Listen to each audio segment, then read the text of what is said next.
Искате ли по-здравословна алтернатива на пуканките и чипса, докато гледате някой филм? Да! Тогава е време да запретнем ръкави и да се захващаме за работа. Време е за активно здраве.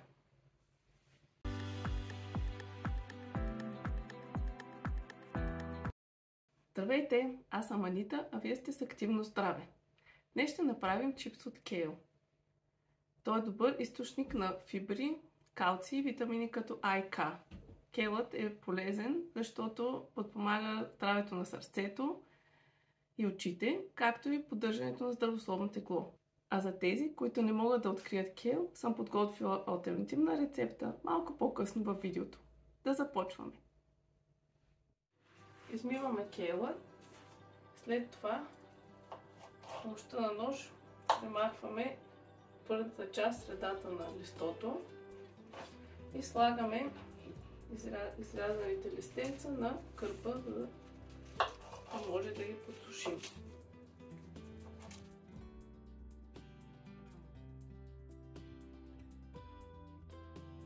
След това подсушаваме листенцата. Колкото по-малко вода има, толкова по-бързо ще стане чипсът. Като попием водата, правим листата на големина, която на вас ви харесва. Примерно на мен ми допада този размер. Накъсвам листата.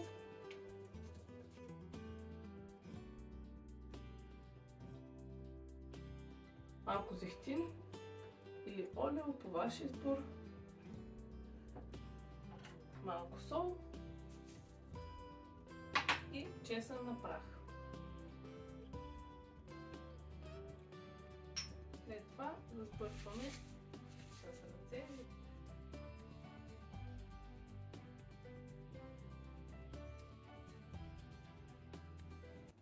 Ето, това е готовият продукт. Хрупкав и здравословен чипс от кейл. Добър апетит! А сега е време за бонус рецептата. Чипс от бейби спанак. Стъпките са абсолютно същите като при чипса от кейл, с изключение на това, че спанакът не се реже, защото листата са достатъчно малки. Вижте колко бързо става.